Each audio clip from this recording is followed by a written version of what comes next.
बिस्मिल्लाहिर्रहमानिर्रहीम। अस्सलाम वालेकुम। सिंध हुकूमत साइंस सरकार ने बहुत बड़े बड़े दावे किए मीडिया की वाह हासिल करने के लिए, लेकिन अब वो अपने उन्हीं दावों की वजह से बहुत बुरी तरह फंस गए हैं। शायद पीपल्स पार्टी की हुकूमत को ज़रूरत से ज़्यादा एतमाद था। एतमाद क्यों ना होता जब पूरा मीडिया ये दिखाने में मसरूफ़ था कि मुराद अली शाह साहब ने जो कुछ किया है सिंध के अंदर कोरोना से निमटने के लिए, उसका मुकाबला करने के लिए, दुनिया में किसी मुल्क के, किसी सूबे के, किसी हुक्मरान ने ऐसा कुछ नहीं किया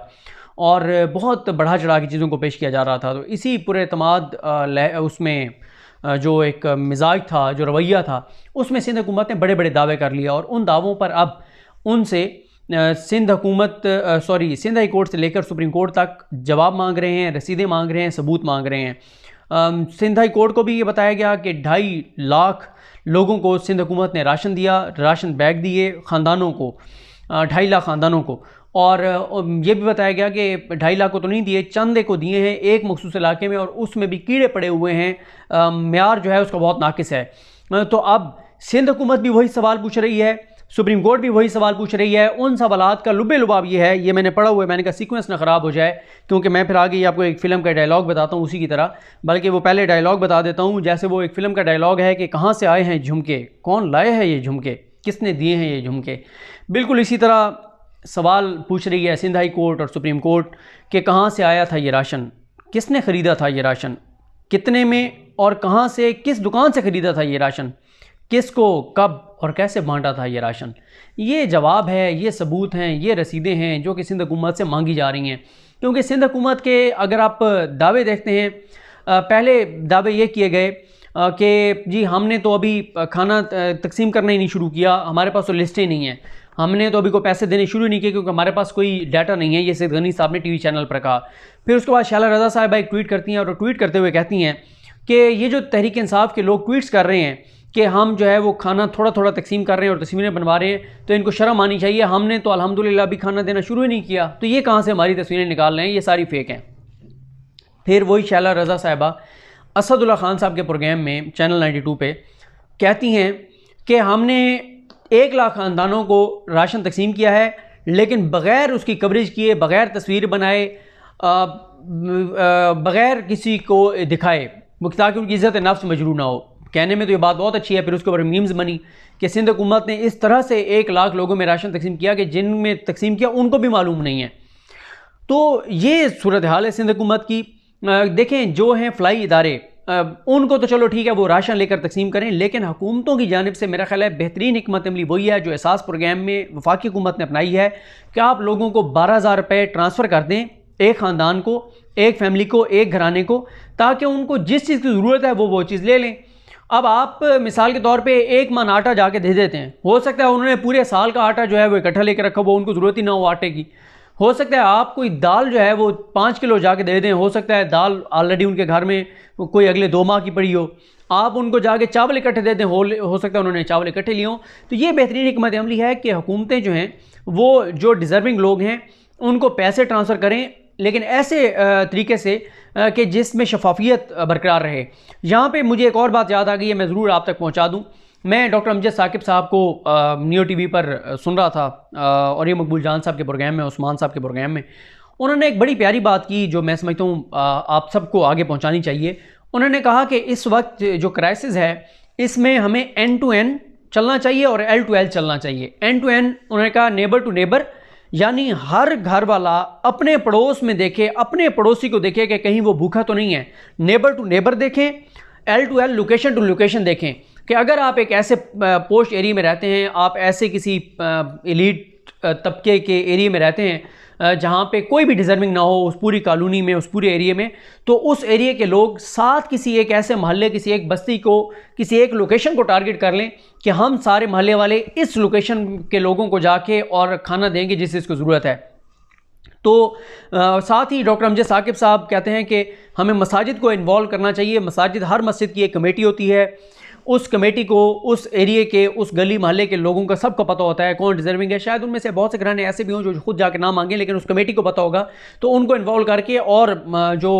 वो हैं लोग हैं जो डिज़र्विंग हैं, सफ़ेद पोश हैं, उन तक पहुँचा जा सकता है। लेकिन मेन जो बात है वो end to end, neighbour to neighbour, हर घर वाला, जैसे मैं बैठा हूँ मैं देखूँ कि मेरे पड़ोस में तो कोई ऐसा नहीं है, यानी पड़ोस में आप देखें 8, 10, 15 घर में जो भी कोई ऐसा है तो आप उसकी मदद करें। एंड टू एंड बहरहाल ये बहुत ज़बरदस्त उन्होंने बात की।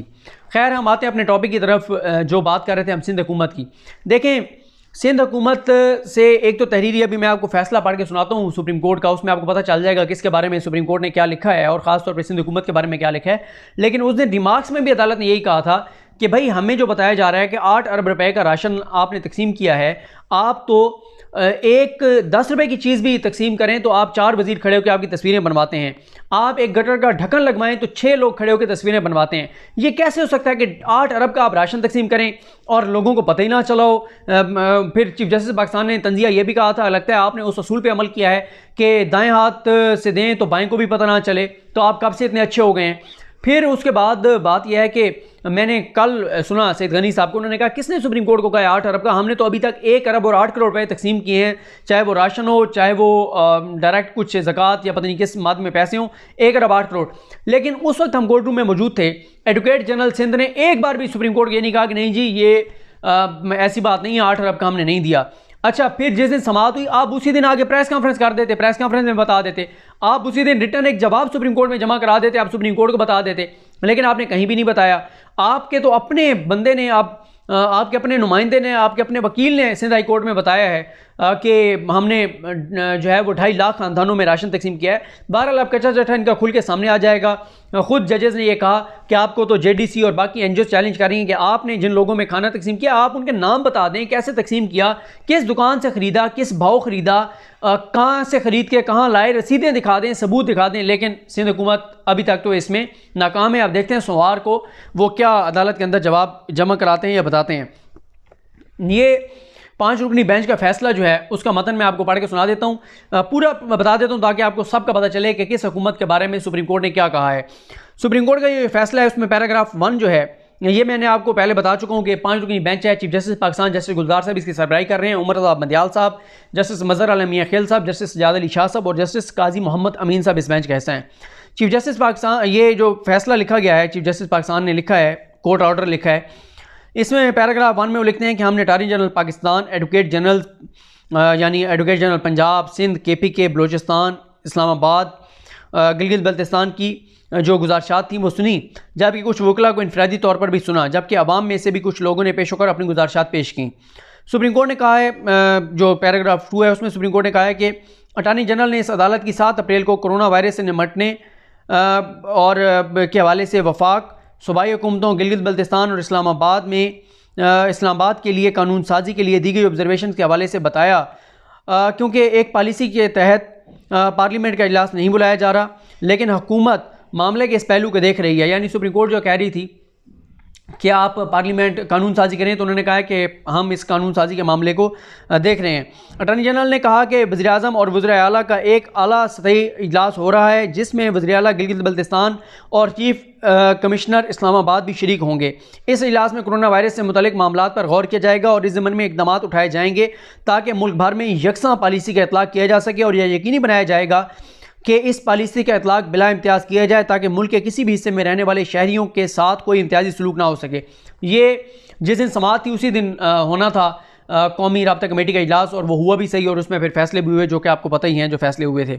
तो ये सुप्रीम कोर्ट को बेसिकली ये बताया गया था कि कंसेंसस क्रिएट किया जा रहा है, एक पेज पे सबको लाया जा रहा है और फैसला सबकी बाहिमी मुशावरत से जो है वो किया जा रहा है, सबकी मुशावरत ली जा रही है और पूरा मुल्क एक पेज पर होगा, क्योंकि सुप्रीम कोर्ट को ये के तहफ़्फ़ुज़ात थे कि हर सूबा अपनी मर्ज़ी के फ़ैसले कर रहा है। इसके बाद लिखा गया कि वफाकी हुकूमत ने अटॉर्नी जनरल के तवस्सुत से अदालत को यकीन दहानी कराई है कि हुकूमत इस वबा से निपटने के लिए तमाम मुमकिन इक़दाम उठा रही है और कोशिश की जा रही है कि इस वायरस के अवाम पर असरात को कम करके इंसानी बुनियादों पर समाजी बहबूद के इक़दाम उठाए जाएँ। मज़ीद बताया गया कि वफाकी हुकूमत की जानिब से सूबाई हुकूमतों को तिब्बी अद्वियात समेत दीगर आलात और अस्पतालों को वेंटिलेटर्स जबकि लेबार्ट्रीज़ को टेस्ट किट्स की सप्लाई यकीनी बनाई जा रही है। उसके बाद अदालत ने यह भी लिखा है कि अगरचे ये बताया जा रहा है कि दीगर आलात, वेंटिलेटर्स और टेस्ट किट्स दरामद की जा रही हैं, लेकिन यहाँ ये नज़र आ रहा है कि पंजाब और सिंध में बाहिमी कोशिशों से कुछ चीज़ें मकामी सतह पर बड़े पैमाने पर तैयार करने की कोशिश भी की जा रही है। बज़ाहिर टेस्ट किट्स बनाने की सलाहियत अभी तक हासिल नहीं की जा सकी, लेकिन अटॉर्नी जनरल ने बताया कि हुकूमत ये सलाहियत भी हासिल कर लेगी। सुप्रीम कोर्ट ने इसके बाद लिखा है कि मकामी तौर पर तैयार किए गए वेंटिलेटर्स चेक किए जा रहे हैं और यकीनन वो कामयाब हो जाएंगे और पूरे पाकिस्तान में बनाकर और फिर तकसीम भी किए जा सकेंगे। पैराग्राफ 4 में लिखा गया है कि एडवोकेट जनरल पंजाब ने सूबाई हुकूमत की जानिब से वबाई मर्ज कोरोना से निपटने के लिए किए गए इकदाम के हवाले से रिपोर्ट पेश की है। रिपोर्ट से जाहिर होता है कि पंजाब हुकूमत ने ऐसे कुछ इकदाम उठाए हैं जो कि दुरुस्त सिमत में हैं, राइट डायरेक्शन में जा रही है पंजाब हुकूमत।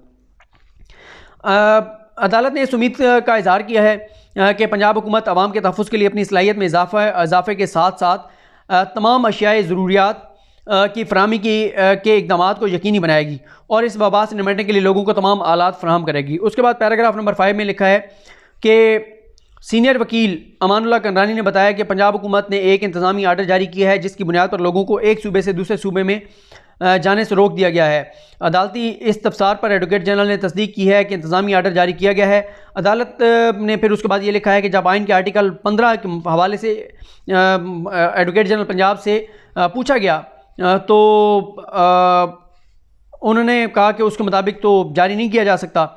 तो एडवोकेट जनरल ने कहा कि इस ज़मन में वो सूबाई हुकूमत को तजवीज़ देंगे। उसके बाद सुप्रीम कोर्ट ने कहा है कि जब तक हुकूमत की तरफ से ऐसी कानून साजी नहीं की जाती पंजाब हुकूमत को बैनुल सूबाई नकलो हमल का इंतज़ामी हुक्म कलअदम करार दिया जाता है। मैं आपको ये बता चुका हूँ, मेरा ख्याल है कि अगली समात पे अदालत को ये बता भी दिया जाएगा कि ये एक डिस्ट्रिक्ट से दूसरे डिस्ट्रिक्ट या एक सूबे से दूसरे सूबे में उनको कहा गया है कि कोरोना टेस्ट नेगेटिव की रिपोर्ट आप दिखाएंगे जो क्वारंटाइन में थे, जो सस्पेक्टेड थे, उनके बारे में हैं, ये जनरल लोगों के बारे में नहीं है। बहरहाल इसकी वजाहत अगली समात में उम्मीद है आ जाएगी। उसके बाद सुप्रीम कोर्ट ने कहा है कि एडवोकेट जनरल सिंध ने अदालत को सूबाई हुकूमत की तरफ से कोरोना से निपटने के लिए किए गए इकदाम के हवाले से बताया। ताहम हमने नोट किया है कि कराची की 11 यूनियन काउंसिल्स को सील किया गया है। इस ज़मन में जब एडवोकेट जनरल सिंध से जवाब पूछा गया तो उन्होंने बताया कि इन यूनियन काउंसिल्स में कोरोना के कुछ केसेस पाए गए थे, लेकिन एडवोकेट जनरल सिंध कोई ठोस चीज़ पेश करने में नाकाम रहे जिससे साबित हुआ कि यूनियन काउंसिल्स को यानी वो ऐसी रिपोर्ट कोई ठोस सबूत पेश करने में नाकाम रहे जिससे पता चलता कि इन यूनियन काउंसिल्स को सील करने का फैसला दुरुस्त है। उसके बाद सुप्रीम कोर्ट ने लिखा कि जब एडवोकेट जनरल से इस्तफसार किया गया कि इन यूनियन काउंसिल्स को सील करने के फैसले पर अमल दरामद के हवाले से सूबाई हुकूमत ने मजीद क्या इकदाम किए हैं, इन यूनियन काउंसिल्स के अवाम तक तिबी सहूलियात कैसे पहुँचेंगी, इनके टेस्ट और स्क्रीनिंग कैसे की जाएगी और ऐसी सूरत हाल में सूबाई हुकूमत मजीद क्या इकदाम करेगी जिससे मुतासरा शख्स को बचाने के लिए, मुतासरा जो लोग हैं उनको बचाने के लिए जो है वो क्या इकदाम करेगी हुकूमत, और अगर कोई मुतासरा शख्स है तो उसके ख़ानदान और उनके अफराद का क्या होगा जो मुतासरा शख्स से मिल चुके होंगे। क्या तमाम 11 यूनियन काउंसिल्स में मेडिकल टीम समेत दीगर अमला तैनात किया गया है जो मुमकिन इकदाम उठा सके। क्या इन 11 यूनियन काउंसिल्स के मुकीनों को खुराक, अशिया खुर्दनोश समेत दीगर इस्तेमाल की अशिया की फराहमी यकीनी बनाई गई है। एडवोकेट जनरल ने बताया कि इन 11 यूनियन काउंसिल्स में अशियाए ज़रूरिया फ़रोख्त करने वाली दुकानें खोलने की इजाज़त दी गई है ताकि इन यूनियन काउंसिल्स के हवाले से और कोई और प्रोग्राम तक जो है वो खुराक की फराहमी को यकीनी बनाया जा सके। हमने एडवोकेट जनरल, सुप्रीम कोर्ट लिख रही है, चीफ जस्टिस साहब लिख रहे हैं कि हमने एडवोकेट जनरल को निशानदेही की कि जो शख्स अशियाए ज़रूरत ख़रीदने की ताकत नहीं रखता वो किस तरह ज़िंदा रहेगा। उस पर एडवोकेट जनरल ने कहा कि सूबाई हुकूमत इस मामले को देखने जा रही है। उसके बाद सुप्रीम कोर्ट ने लिखा है कि हमारे नोटिस में ये बात लाई गई है कि सूबाई हुकूमत की तरफ से सूबा सिंध में 8 अरब का राशन तकसीम कर दिया गया है। हमें यकीन नहीं है कि इसमें कोई सदाकत है क्योंकि सूबाई हुकूमत की तरफ से अदालत में ऐसी कोई दस्तावेज़ात पेश नहीं की गई जिनसे साबित हो कि ये राशन ख़रीदा गया और इसकी तकसीम की गई। इसके बाद पैराग्राफ 9 में सुप्रीम कोर्ट ने लिखा है कि हमने एडवोकेट जनरल सिंध से इस्तफसार किया कि उन शख्सियात के बारे में बताएं जो इन 11 यूनियन काउंसिल में इस वबा का शिकार हुए हैं। तो एडवोकेट जनरल ने मौका फरमाया कि उनके पास ऐसी कोई मालूमात मौजूद नहीं है। उसके बाद अदालत लिखती है कि